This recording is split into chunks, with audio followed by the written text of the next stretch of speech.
ರಣವಿಕ್ರಮನ ವಿಜಯದ ಬಗ್ಗೆ ನಾವಿವತ್ತು ಮಾತಾಡ್ತಾ ಇದ್ದೀವಿ ಸುವರ್ಣ ನ್ಯೂಸ್ನ ಸ್ಟುಡಿಯೋದಲ್ಲಿ. ಮತ್ತೊಮ್ಮೆ ನಿಮಗೆಲ್ಲ ಕಾರ್ಯಕ್ರಮಕ್ಕೆ ಸ್ವಾಗತ. ನಾನು ಪ್ರಶ್ನೆ ಕೇಳೋದಕ್ಕಿಂತ ಈಗಾಗಲೇ ಪುನೀತ್ನ ಮತ್ತೊಬ್ರು ಅಭಿಮಾನಿ ಅವರಿಗೆ ಪ್ರಶ್ನೆ ಕೇಳೋದಕ್ಕೆ ರೆಡಿ ಆಗಿದ್ದಾರೆ.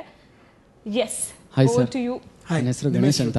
ಸಾರಿ, ಗಣೇಶ್ ಅಂತ ಸರ್. ನನ್ನ ಹೆಸರು ಗಣೇಶ್. ಹೇಳಿ ಸರ್. ನೀನೇ ಸಾಂಗಲ್ಲಿ ನೀವು ಒಂದು ಹುಡುಗಿಗೆ ಪ್ರಪೋಸ್ ಮಾಡ್ತೀರಲ್ಲ, ಆ ಪ್ರಪೋಸಿಂಗ್ ಸ್ಟೈಲ್ ಸೂಪರ್ ಆಗಿದೆ ಸರ್. ಅದು ಪವನ್ ಒಡೆಯವ್ರ ಅವ್ರ ಎಕ್ಸ್ಪೀರಿಯನ್ಸ್ ಇಲ್ಲ ಅವ್ರ ಕಾಲೇಜ್ ಲೈಫಲ್ಲಿ ಆಗಿದೆ, ನಿಮ್ಮ ಮೇಲೆ ಇದು ಮಾಡ್ತಾ ಇದ್ದೀರಾ? ಕೇಳ್ಬಿಡಿ ಪವನ್, ಕೇಳ್ಬಿಡಿ ಅದನ್ನ ಸರ್. ಹೇಳಿ ಸರ್. ಇಲ್ಲ, ಅಯ್ಯೋ ಎಕ್ಸ್ಪೀರಿಯನ್ಸ್ ಎಲ್ಲ ಏನಿಲ್ಲ, ಹಂಗೇನೋ ಮಾಡಿದ್ರೆ ಕಪಾಳ ಕೊಡ್ದು ಬಿಡ್ತಾರೆ. ಬಟ್ ಅದೇನು ಅಂತಂದ್ರೆ ಲೈಕ್ ನಮ್ಮ ಸಿನಿಮಾದಲ್ಲಿ ಹೀರೋ ಏನು ಬೇಕಾದ್ರೂ ಮಾಡೋಂಥ ಕೆಪಾಸಿಟಿ ಇರೋರು ಅಂತ ಪ್ರೂವ್ ಮಾಡೋದಕ್ಕೆ ಅಷ್ಟೇ. ಬಿಕಾಸ್ ಯಾವುದೇ ಒಂದು ಹುಡುಗಿಗಾಗಲಿ ನೀವು ಕದ್ದು ಮುಚ್ಚಿ ಒಂದು ಲವ್ ಮಾಡೋದು, ಅದು ತಿರ್ಗಾ ಅವಳಿಂದ ಸುಮ್ಮನೆ ತಿರ್ಗೋದು, ಆ ಹುಡುಗಿಗೆ ವಿಷಯನ ಹೇಳಿದೆ ಎಲ್ಲರ ಮುಂದೆ ಹೇಳಿದಾಗ ಒಂದು ಹುಡುಗಿಗೆ ತುಂಬ ಇಷ್ಟ ಆಗುತ್ತೆ. ಸೊ ಅಂಥ ಒಂದು ದೊಡ್ಡ ಸಭೆಯಲ್ಲಿ ಯಾರಿಗೆ ಧೈರ್ಯ ಇರುತ್ತೆ? ಫಸ್ಟ್ ಆಫ್ ಆಲ್ ಮೈಕ್ ಮುಂದೆ ಮಾತಾಡೋಕ್ಕೆ ಧೈರ್ಯ ಇರಲ್ಲ. ಸೊ ಅಂಥದ್ರಲ್ಲಿ ನಮ್ಮ ಹೀರೋ ಏನು ಬೇಕಾದ್ರೂ ಮಾಡೋದು, ನಿನ್ನ ನಾನು ಅಷ್ಟೊಂದು ಪ್ರೀತಿಸ್ತಾ ಇದ್ದೀನಿ ಅಂದಾಗ ಸೊ ಅವ್ಳು ಯಾವುದೇ ಹುಡುಗಿ ಆಗಲಿ ನಂಬಿಕೆ ಬಂದ್ಬಿಡುತ್ತೆ. ಹಿಂಗೆ ಹೇಳ್ತಾ ಇದ್ದಾರಲ್ಲ ಅಂತಂದಾಗ ಯಾವ ಹುಡುಗಿನಾದ್ರೂ ನಂಬಿಡ್ತಾರೆ. ಸೊ ಹಂಗಾಗಿ ಅವ್ರಿಗೂ ಅದು ನಂಬಿಸ್ಬೇಕು ಅನ್ನೋ ಉದ್ದೇಶ ಇರುತ್ತೆ. ಸರ್, ನೀವು ಕಾಲೇಜ್ ಲೈಫಲ್ಲಿ ಆ ಥರ ಏನಾನ? ಇನ್ಫ್ಯಾಕ್ಟ್ ಫ್ರ್ಯಾಂಕ್ಲಿ ಹೇಳಬೇಕು ಅಂದರೆ ನಾನು ಕಾಲೇಜ್ಗೆ ಹೋಗಿಲ್ಲ. ಬಟ್ ಇನ್ನೊಂದೇನೆಂದರೆ ನನಗೆ ಸಿಕ್ಕಾಪಟ್ಟೆ ಸ್ನೇಹಿತರು ಆ ಟೈಮಲ್ಲಿ ಇದರಲ್ಲಿ. ಬಟ್ ಈ ಕಾನ್ಸೆಪ್ಟ್ ಇವ್ರು ಹೇಳಿದಾಗ ನನಗೆ ತುಂಬ ಹೊಸದಾಗಿ ಫೀಲ್ ಆಯ್ತದು. ಯಾರು ಮಾಡಿರ್ಬೋದೇನೋ ಗೊತ್ತಿಲ್ಲ, ಯಾರು ಮಾಡಿಲ್ಲ. Sorry to interrupt. ಈಗ ಗಣೇಶ್ ಅವ್ರ ಮುಂದೆ ಮಾಡಿದ್ರು ಮಾಡ್ಬೋದೇನೋ. 100% ಸರ್, 100%. It's really nice. ಅಂದರೆ ಒಂದು ರೀತಿಯಲ್ಲಿ ಬೋಲ್ಡ್ ಆಗಿರೋ ಥರ. ಬಿಕಾಸ್ ಹುಡುಗಿರು ಪ್ರಪೋಸೇ ಮಾಡಬೇಕು ಅಂತಲ್ಲ, ಬೇರೆ ಯಾರನ್ನಾದ್ರೂ ಕರೆಸಿ ಚೀಫ್ ಗೆಸ್ಟ್ ಆಗಿ ಅವ್ರಿಗೆ ಉಗಿಬೇಕು ಅಂದ್ರೆ ಅದು ಮಾಡ್ಬೋದು. ಅದು ಇನ್ನೊಂದು ರೀತಿ. ಅದು ನಿಮ್ಮ ಪ್ರಪೋಸಲ್ ಮಾತ್ರ ಸೂಪರ್ ಸರ್. Thank you. ನೀವು ಹೇಳಿದ್ರೆ ಒಪ್ಕೊಂತಾರೆ, ನಾವು ಹೇಳಿದ್ರೆ ಪಕ್ಕಾ ಸರಿ ಹೇಳ್ದಂಗೆ ಹೋದೆ. Krithika is waiting. Sir, Appu ಆದ್ಮೇಲಿಂದ ರಣವಿಕ್ರಮವರೆಗೆ ನಿಮ್ಮಲ್ಲಿ ಏನೇನು ಆಕ್ಟರ್ ಆಗಿ ಏನೇನು ಚೇಂಜಸ್ ಆಗಿದೆ ಸರ್? ಸಿಕ್ಕಾಬಟ್ಟಮ್ಮ ದಪ್ಪಾಗಿದೆ, ಕಣ್ಣಾಗಿದೆ, 2 ಮಕ್ಕಳಾಗಿದ್ದಾರೆ, ಒಂದು 23 ಸಿನಿಮಾ ಮುಗಿಸಿದೆ. ಸಾಕಷ್ಟು ಡಿಫ್ರೆನ್ಸ್ ನೋಡ್ಕೊಂಬಂದಿದ್ದೀನಿ. ಬಟ್ ಆ್ಯಕ್ಚುಲಿ ನನ್ನ ಎಕ್ಸ್ಪೀರಿಯನ್ಸ್ ಸಿನಿಮಾ ಇಂಡಸ್ಟ್ರಿಲಿ ಅಂದರೆ ಒಬ್ಬ ಹೀರೋ ಆದಮೇಲೆ ಇಲ್ಲವರೆಗೂ ಬಂದಿರೋದ್ರಲ್ಲಿ ನಾನು ಮಾಡಿರೋದು ಬರೀ ಒಂದು 24 ಸಿನಿಮಾ ಅಷ್ಟೇ.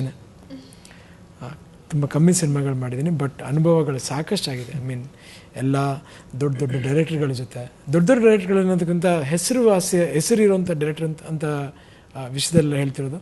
ತುಂಬ ಎಕ್ಸ್ಪೀರಿಯನ್ಸಸ್ ಆಗಿದೆ ಜೀವನದಲ್ಲಿ. ಅಂದರೆ ಎಲ್ಲರ ಹತ್ರನೂ ಒಂದೊಂದಾಗಿ ಹೊಸದಾಗಿ ಕಲಿತಾ ಬರ್ತೀವಿ. ಪವನ್ ಹತ್ರ ಏನೋ ಕಲ್ತಿರ್ಬೋದು. ಸೊ ಒಬ್ಬ ಸಿನಿಮಾ ಇಂಡಸ್ಟ್ರಿಯಲ್ಲಿ ನಟನಾಗಿರೋದಕ್ಕೆ ಅದೊಂದು ಬೆನಿಫಿಟ್ ಏನಂದರೆ, ನಮಗೆ 80 ವರ್ಷ ಆಗಿ ನಾವು ತಾತನ ಕ್ಯಾರೆಕ್ಟರ್ ಮಾಡಿದ್ರೆ ಇನ್ನೊಬ್ಬರ ಮಾತನ್ನ ಕೇಳಬೇಕು. ಅನುಭವ ಈಗಲೇ ಚೆನ್ನಾಗಿದೆ. It's a great experience. So ವಿದ್ಯಾರ್ಥಿಯಾಗೇ ಇರಬೇಕು ಒಬ್ಬ ನಟ ಅಂತ ಹೇಳ್ತಿದ್ದೆ. ಅಫ್ಕೋರ್ಸ್ ಅದೊಂದು ವಿದ್ಯೆನೇ, ಕಲೆನೂ ಒಂದು ವಿದ್ಯೆನೇ. ಸೊ ಕಲೆಗಾರನಿಗೆ ಒಬ್ಬ ನಟನಿಗೆ ಒಂದು ಒಳ್ಳೆ ಪುಣ್ಯ ಏನಂದರೆ ಅವ್ನು ಕಡೆ ಸಿನಿಮಾ ಮಾಡೋದ್ರವರೆಗೂ ಅವನ ಡೈರೆಕ್ಟರ್ನ ಕನ್ವಿನ್ಸ್ ಮಾಡಬೇಕು. ಆ್ಯಂಡ್ ಇಂಪ್ರೂವೈಸೇಷನ್ ಯಾವಾಗಲೂ. ಹೌದು. ಯಾಕಂದರೆ ನಮಗದು ಹೆಚ್ಚಾಗಿ ಗೊತ್ತಾಗಲ್ಲ. ಒಬ್ಬ ಮುಂದೆ ಕೂತ್ಕೊಂಡು ನೋಡ್ಬೇಕಾದ್ರೆ, ಈಗ ನೀವು ಒಬ್ಬ ಮೇಕಪ್ ಹಾಕತ್ತೇನೆ ಏನು ಕೇಳ್ತೀರಾ, ಚೆನ್ನಾಗಿ ಕಾಣ್ತಿದ್ದೇನೆ ಅಂತ ಕೇಳ್ತೀರಾ. So you have to trust somebody else. ಅದೊಂದು ಬೆನಿಫಿಟ್ ಒಬ್ಬ ಕಲಾವಿದನಿಗೆ ಹೆಚ್ಚಾಗಿರುತ್ತೆ. ಮತ್ತೊಂದು ಕ್ವೆಶ್ಚನ್ ಕೇಳಕ್ಕೆ ರೆಡಿ ಆಗಿದ್ದಾರೆ. ಎಸ್. ಹಾಯ್ ಸರ್, ಚೈತ್ರ ಅಂತ. ಚೈತ್ರ ಸರ್, ನೀವು ಇಲ್ಲಿ ತನಕ ಒಂದು ಗೌರ್ಮೆಂಟ್ ಅಫಿಷಿಯಲ್ ಆಗಿ ಮೂವೀಸ್ ಎಲ್ಲ ಮಾಡಿದ್ದೀರಾ.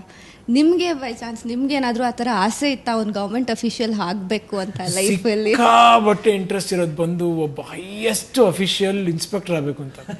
ಯಾರು ಏನು ಬ್ಲಾಕ್ ಮಾಡಬಾರ್ದು. ಅದು ಭಾರಿ ಇಷ್ಟ. ಅದು ಯಾಕೆ ಅಂತ ಗೊತ್ತಿಲ್ಲ. ಅದು ಈ ಚಿಕ್ಕ ವಯಸ್ಸಿನ ಇಷ್ಟ. ಮೇ ಬಿ ಚಿಕ್ಕ ವಯಸ್ಸೆಲ್ಲ ಇಷ್ಟ ಇದ್ದದ್ದು ಏನಕ್ಕೆ ಅಂದರೆ ಗನ್ ಇರ್ತಿತ್ತು ಅದಕ್ಕೆ ಅಂತ ಅನ್ಸುತ್ತೆ. Any boy would have that. But ಅದಕ್ಕಿಂತ ಹೆಚ್ಚಾಗಿ ಅಫ್ಕೋರ್ಸ್ ನಾನು ಕೆಲವ್ರ ಹೆಸರನ್ನ ಹೇಳಲಿಕ್ಕೆ ಇಷ್ಟಪಡಲ್ಲ. ಇಲ್ಲಿ ನನ್ನ ಸ್ನೇಹಿತರು ತುಂಬ ಅದ್ಭುತವಾದ ಆಫೀಸರ್ಸ್ಗಳಿದ್ದಾರೆ. ಅವ್ರು ಹೇಳ್ತಾರೆ, ನಾವು ಮಾಡೋ ಕರ್ತವ್ಯನ ಒಂದು ರೀತಿಯಾಗಿ ಅಚ್ಚುಕಟ್ಟಾಗಿ ಮಾಡಿದ್ರೆ ನಮಗೆ ಸಿಕ್ಕಾಪಟ್ಟೆ ಹೆಸರು ಬರುತ್ತೆ ಅಂತೇಳಿ. ನನ್ನ ಇರೋ ಅಷ್ಟು ಸ್ನೇಹಿತರು ತುಂಬ ದೊಡ್ಡ ಹೆಸರು ಮಾಡಿದ್ದಾರೆ ಸರ್ಕಾರದ ಕೆಲಸದಲ್ಲಿದ್ದು, ಬೇರೆ ಬೇರೆ ರಾಜ್ಯಗಳಲ್ಲಿ, ನಮ್ಮ ರಾಜ್ಯಗಳಲ್ಲಿ. ಸೊ ಅವ್ರ ಹೆಸರುಗಳನ್ನ ಹೇಳೋದು ಬೇಡ, ಯಾಕಂದರೆ ಅದ್ರ ಮೂಲಕ ತುಂಬ ದೊಡ್ಡ ಹೆಸರುಗಳಿದೆ ಅದರಲ್ಲಿ. ಬಟ್ ಅವರು ನನ್ನ ತುಂಬ ಒಳ್ಳೆ ಸ್ನೇಹಿತರು ಬಂದು ಒಂದು ಮಾತು ಹೇಳಿದ್ರು ಈ ಥರ, if I do my work in the right way, ನಾನು ಮಾಡೋ ಕೆಲಸನ ಅಚ್ಚುಕಟ್ಟಾಗಿ ಮಾಡಿದ್ರೆ. ಅವ್ರು ತುಂಬ ಹೆಸರುವಾಸಿಯ ಮನುಷ್ಯ. ಸೊ ಈ ಸರಿ ನಾನು ಮಾಡೋ ಕೆಲಸನ ಚೆನ್ನಾಗಿ ಮಾಡಿದ್ರೆ ಇದು ಮಾಡ್ಬೋದು ಅಂತ. ಸೊ ಮೇ ಬಿ ನಾನೊಬ್ಬ ಗೌರ್ಮೆಂಟ್ ಆಫೀಸರ್ ಆಗಿದ್ರೆ ಆ ಥರ ಕೆಲಸ ಮಾಡಿದ್ರೆ ಆ ಥರ ಹೆಸರು ಬರೋದು ಅಂತ. ಅದಕ್ಕಿಂತ 100ರಷ್ಟು ಹೆಸರು ಆ ಹೆಸರು ಕಲಾವಿದನಾಗಿ ಬಂದಿರ್ಬೋದು. But really nice. I mean hats off to all the prompt officers, good officers and ಒಳ್ಳೊಳ್ಳೆ ಕೆಲಸ ಮಾಡೋ ಆಫೀಸರ್ಸ್ಗೆ ನಾನು ಸೆಲ್ಯೂಟ್. ಆನ್ ಸ್ಕ್ರೀನ್ ಅಟ್ಲೀಸ್ಟ್ ಅದು ನಿಜ ಆಗ್ತಾ ಇದೆ ಅನ್ನೋದಕ್ಕೆ ನಾವು ಕೂಡ ಖುಷಿಯಾಗಿದ್ದೀವಿ ನಿಮ್ಮನ್ನ ಪೊಲೀಸ್ ಅವತಾರದಲ್ಲಿ ನೋಡೋದಕ್ಕೆ. ಪವನ್, ನೀವು ಹಂಪಿ ಬಗ್ಗೆ ಒಂದು ಇಂಟ್ರೆಸ್ಟಿಂಗ್ ವಿಷಯ ಹೇಳಬೇಕು ಅಂತ ಹೇಳ್ತೀವಿ. ಹಂಪಿ ಬಗ್ಗೆ ಹೇಳಬೇಕು, ಯಾಕೆ ಬಿಕಾಸ್ ಏನಾಯ್ತು, ನಾವು ಶೂಟಿಂಗ್ ಸ್ಟಾರ್ಟ್ ಮಾಡಬೇಕು ಅಂತ ಹೇಳಿ ಫಸ್ಟ್ ಹಂಪೆ ಅಂತ ಲೊಕೇಶನ್ ಸೆಲೆಕ್ಟ್ ಮಾಡಿದಾಗ ತುಂಬಾ ಜನ ನನಗೆ ಒಂಥರ ಅಂದ್ರೆ ವೆಲ್ ವಿಷರ್ಸ್ ಎಲ್ಲರೂ ಹೇಳಿದ್ರು, ಲೈಕ್ ಹಂಪೆಲಿ ಬಿಗ್ ಬಜೆಟ್ ಸಿನಿಮಾ ಯಾವ್ದು ಮಾಡಿದೆ ಎಲ್ಲ ನೆಲ ಕಚ್ಬಿಟ್ಟಿದೆ, ಅದು ಮಾಡಬೇಡಿ, ಅಲ್ಲಿ ಮಾಡಬೇಡಿ ಆ ಥರ ಹೇಳಕ್ ಸ್ಟಾರ್ಟ್ ಮಾಡಿದ್ರು. ಬಿಕಾಸ್ ಯಾರು ಯುನೆಸ್ಕೋ ಎಲ್ಲೆಲ್ಲಿಂದನೋ ಫಾರಿನಿಂದ ನಮ್ಮ ಹಂಪೆ ನೋಡಕ್ ಬರ್ತಾರೆ ಅಂದಾಗ ನಮ್ಮವರೇ ಏನಕ್ಕೆ ಈ ಥರ ಮಾತಾಡ್ತಿದ್ದಾರೆ. ಸೊ ನಮ್ಮ ರಣವಿಕ್ರಮ ಒಂದು ಕಳಂಕನ ಹಂಪೆಗೆ ತೊಳೆದಾಕಿದೆ. ಬಿಕಾಸ್ ಏನಕ್ಕೆ ಅಂತಂದ್ರೆ ಅಲ್ಲಿ ನೀವು ನೋಡ್ಬಿಟ್ರೆ ಹಂಪೆ ಸೀರಿಯಸ್ಲಿ 2-3 ದಿನದಲ್ಲಿ ನೋಡೋಕ್ಕಾಗಲ್ಲ. ಅದನ್ನ ನೀವು ತುಂಬಾ ಆಳವಾಗಿ ನೋಡ್ಬೇಕು ಅದನ್ನ ಹಂಪೆನ. ಸೀರಿಯಸ್ಲಿ ಅಂತ ಒಂದು ದೊಡ್ಡ ಚರಿತ್ರೆ ಇರೋಂಥ ಕೃಷ್ಣದೇವರಾಯರು ಆಳಿದಂಥ ಹಂಪೆನ ನಮ್ಮವರೇ ಆ ಥರ ದಯವಿಟ್ಟು ತೇಜೋವಧೆ ಮಾಡಬೇಡಿ ಅಂತ ಕೇಳ್ಕೊತೀವಿ. ಬಿಕಾಸ್ ಅದಕ್ಕೆ ಅದರದೇ ಆದಂಥ ಇತಿಹಾಸ ಇದೆ. ನಾವು ಓಕೆ ಇನ್ಮೇಲೆ ದಯವಿಟ್ಟು ಅದ್ರ ಹಾಳ ಹಂಪೆ ಅನ್ನೋದನ್ನ ಮಾತಾಡಲೇಬಾರದು ಅಂತ ಹೇಳಿ ಇಷ್ಟಪಡ್ತೀನಿ. ಸಿನಿಮಾ ನೋಡಿದ್ಮೇಲೆ ದೃಷ್ಟಿಕೋನ ಬದಲಾಗಿದ್ರು ಆಗಿರಬಹುದು ಕೆಲವರಲ್ಲಿ. ಅಟ್ಲೀಸ್ಟ್ ಪ್ರಪೋಸ್ ಮಾಡುವಂಥ ಒಂದು ಸೀನ್ ಬಹಳಷ್ಟು ಈಗ ಮಾತಿಗೆ ಸಾಕ್ಷಿ ಆಯಿತು. ಆ ಪ್ರಪೋಸ್ ಮಾಡುವಂಥ ಸೀನ್ನ ನೋಡ್ಕೊಂಡು ಒಂದು ಬ್ರೇಕ್ ತಗೊಳ್ಳಿ, ಮತ್ತೆ ಪುನೀತ್ ಹಾಗೆ ಪವನ್ ಜೊತೆ ಮಾತುಕತೆ ಮುಂದುವರಿಯುತ್ತೆ.